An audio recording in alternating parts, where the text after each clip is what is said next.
ദൈവം എന്ന് പറയുന്ന വാക്കിന്റെ ഗ്രാമ്യമായിരിക്കുന്ന ഭാഷ, ഗ്രാമ്യ രൂപമാണ് തെയ്യം.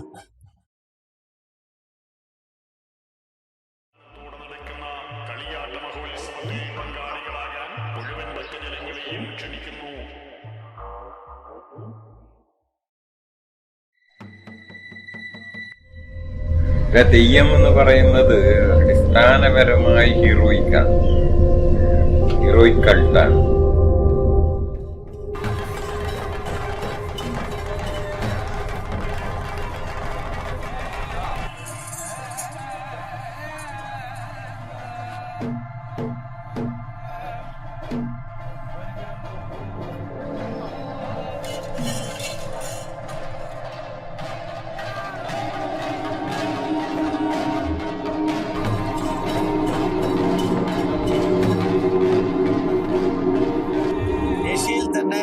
ഏറ്റവും പരമപ്രധാനമായിരിക്കുന്ന ഇപ്പൊ കലയായിട്ടെടുത്തു കഴിഞ്ഞാൽ ഏറ്റവും പ്രഥമ സ്ഥാനത്തിരിക്കുന്ന ഒരു കലയാണ് തെയ്യം. അനുഷ്ഠാനങ്ങൾ അതിൽ ചേരുന്നത് കൊണ്ട് അതൊരു പാരമ്പര്യ കർമ്മങ്ങളായിട്ട് എങ്ങനെ നോക്കിക്കഴിഞ്ഞാലും ഇപ്പൊ കഥകളിയും മറ്റുള്ള നവരസഭാവങ്ങളോടും കൂടിയിരിക്കുന്ന ഒരുപാട് കലാരൂപങ്ങൾ അനുഷ്ഠാനത്തോടു കൂടി അതിന്റെ പൂർണ്ണമായിരിക്കുന്ന ചടങ്ങുകളും പിന്നെ ആംഗികം വാചികം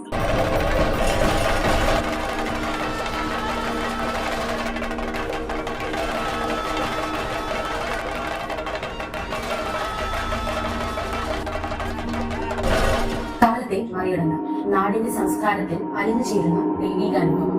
നമ്മുടെ കാഴ്ചയിൽ ആവേശം ധരിക്കുന്നത് ഒരാളാണ്, പക്ഷേ ആ വെളിച്ചത്തിലും നൃത്തത്തിലും ഭാവത്തിലും നമ്മൾ കാണുന്നത് ദൈവത്തെയാണ്.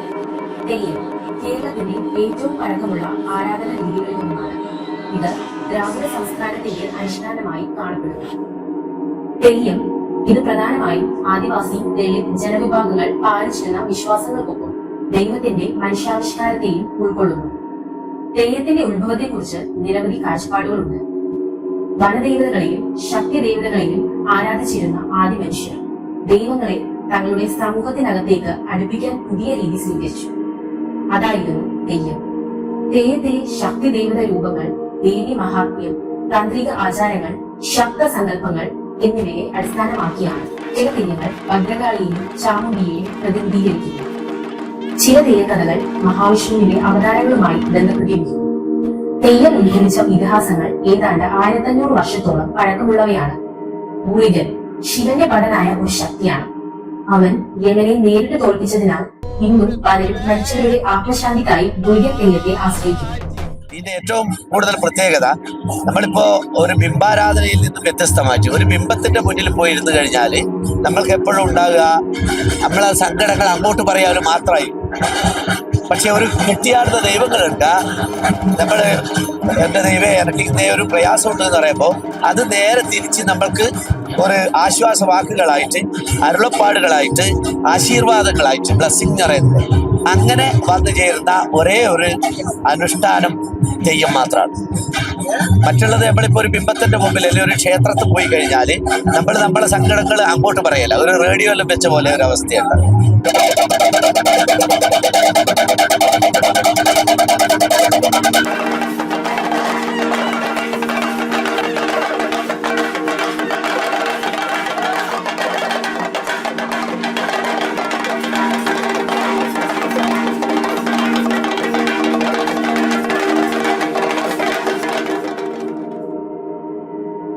ജ്വാലയിലൂടെ അതിജീവിച്ച് ശിവനോടുള്ള അത്യന്ത ഭക്തിയാൽ ദൈവിക തത്വം നേടിയവനാണ് കണ്ഠകർണൻ. കണ്ഠകർണൻ ഒരു അസുരഗണത്തിൽപ്പെട്ട മഹാനായ ഭക്തനായിരുന്നു. ശിവനെ തപസ്സിരുന്ന് തന്റെ ശരീരം കത്തിച്ചുകൊണ്ട് ശിവനെ തൃപ്തിപ്പെടുത്താൻ ശ്രമിച്ചു. ശിവന്റെ അനുഗ്രഹത്തിനായി അവൻ തന്റെ 2 ചെവി ചേർത്ത് കൂട്ടി ലോകത്തിന്റെ എല്ലാ ശബ്ദങ്ങളും അവഗണിച്ചു. തപസ്സിന്റെ ശക്തിയിൽ അവന്റെ ശരീരം തീ കൊണ്ട് കത്തിപ്പൊള്ളിയെങ്കിലും അവന്റെ മനസ്സ് ശിവസ്മരണയിൽ നിന്ന് അകന്നില്ല. ശിവൻ അവന്റെ തപസ്സിൽ തൃപ്തനായി കണ്ഠകർണനെ അനുഗ്രഹിച്ചു. ഈ തെയ്യമായി ജനങ്ങളുടെ സംരക്ഷകനാകണം എന്ന് ശിവൻ ഉത്തരവിട്ടു. അങ്ങനെ കണ്ഠകർണൻ അഗ്നിയുടെ തെയ്യമായി. അഗ്നിജ്വാലയിൽ നിന്ന് ഉയർന്ന ഒരു രക്ഷാധികാരൻ ഭക്തജനങ്ങളുടെ സുരക്ഷകനായി കണ്ഠകർണൻ മാറി. തീ പോലെയുള്ള വസ്ത്രങ്ങൾ, ചുവപ്പ് കറുപ്പ് നിറഭാവങ്ങൾ, കൂർത്ത കണ്ണുകൾ, വേഗതയും ഉഗ്രതയും നിറഞ്ഞ ചലനങ്ങൾ. തീയാൽ ചുറ്റപ്പെട്ട് തലയിൽ ഉയർന്നു നിൽക്കുന്ന തീ കത്തിച്ച അപൂർവമായ തെയ്യങ്ങളിൽ ഒന്നാണിത്. ഖണ്ഡകർണൻ തെയ്യം വടക്കൻ കേരളത്തിലെ ശിവക്ഷേത്രങ്ങളിലും കാവുകളിലും പ്രധാനമായും കാണപ്പെടുന്നു. ഈ തെയ്യം രാത്രി യാത്ര തെയ്യങ്ങളിൽ പെടുന്നു. അതായത് രാത്രിയിലാണ് പ്രധാന ആചാരങ്ങൾ നടക്കുന്നത്. തീയുടെ പ്രത്യേക അനുഭവം നൽകുന്ന ഈ തെയ്യം ഭക്തജനങ്ങൾക്കിടയിൽ അന്ധവിശ്വാസങ്ങളെ തകർക്കുകയും ശിവനോടുള്ള അതുല്യമായ ഭക്തിയുടെ പ്രതീകവുമായി കാണപ്പെടുന്നു. ഖണ്ഡകർണ തെയ്യത്തെക്കുറിച്ചുള്ള ജനവിശ്വാസങ്ങൾ അനുസരിച്ച് ഭക്തിപൂർവ്വം ഈ തെയ്യം ദർശിച്ചാൽ എല്ലാ ശാപങ്ങളും കഷ്ടങ്ങളും രോഗങ്ങളും നീങ്ങുമെന്ന് കരുതപ്പെടുന്നു. തെയ്യം ഒരു കലാരൂപം മാത്രമല്ല, ഒരു ആത്മാനുഭവമാണ്. കേരളത്തിലെ ദളിത്, ആദിവാസി, ശൂദ്ര വർഗങ്ങൾക്കിടയിൽ തെയ്യം ദൈവത്തെ നേരിട്ട് കാണുന്ന ഒരു ആചാരമാണ്. നൂറുകണക്കിന് വർഷങ്ങൾ കഴിഞ്ഞാലും തെയ്യം ഇന്നും കേരളത്തിന്റെ ദൈവാരാധന രീതിയായി നിലനിൽക്കുന്നു. ഇന്ന് തെയ്യം ലോകത്തിന്റെ പല ഭാഗങ്ങളിലുമുള്ള ദേശികരെയും ആകർഷിക്കുന്നു. തെയ്യം ഒരു ആത്മാവിനെയും കലാപരമായ ശക്തിയെയും ദൈവത്തെയും പ്രതിനിധീകരിക്കുന്നു. കാലം മാറും, കാലഘട്ടങ്ങൾ കടന്നുപോകും, എന്നാൽ തെയ്യം തീയെ സാക്ഷിയായി ദൈവത്തിന്റെ ഉണർവായി ഇന്നും നിലനിൽക്കും.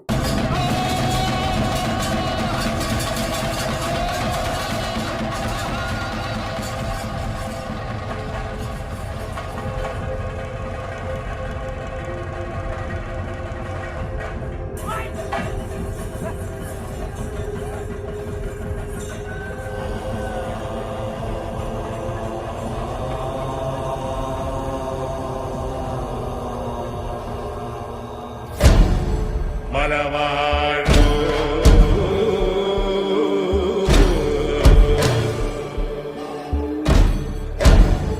മലവാഴൂ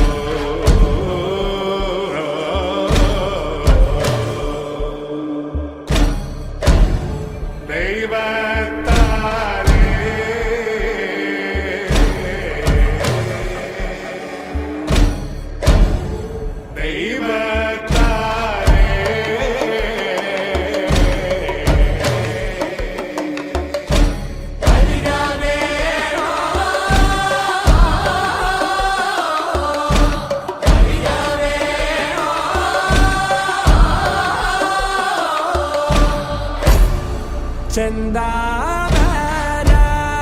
ചെന്താമരപ്പൂവിൻ ചന്തം കാണക്കുള്ള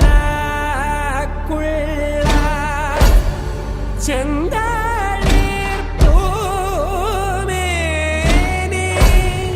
വിനീതയോ. അതേസമയത്ത് ദൈവം അങ്ങനെയല്ല, ദൈവീകത നിറഞ്ഞിരിക്കുന്ന ഒരു അനുഷ്ഠാന കോലധാരി. അദ്ദേഹത്തിൻ്റെതായിരിക്കുന്ന അവർക്ക് പകർന്നു കിട്ടിയിരിക്കുന്ന ഗുരുനാഥന്മാരിൽ നിന്ന് കിട്ടിയിരിക്കുന്ന അറിവുകള് അത് ദൈവം ആശ്വാസവാക്കുകളായും അരുളപ്പാടുകളായിട്ടും നമുക്ക് തിരികെ തരും. അപ്പോ ഈ കലിയുഗത്തിലൊക്കെ അങ്ങേയറ്റം പ്രയാസങ്ങൾ അനുഭവിച്ചു കൊണ്ടിരിക്കുന്ന ഒരു പറ്റം ജനതക്ക് ഒരുപാട് ആശ്വാസം കൊടുക്കുന്ന ഒരു ദേവതാ സങ്കല്പ രൂപമാണ് തെയ്യം.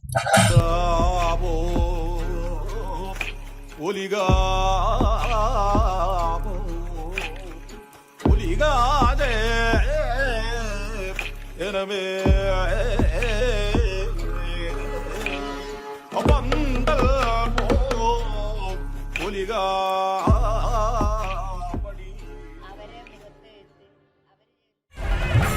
ഇറ്റേ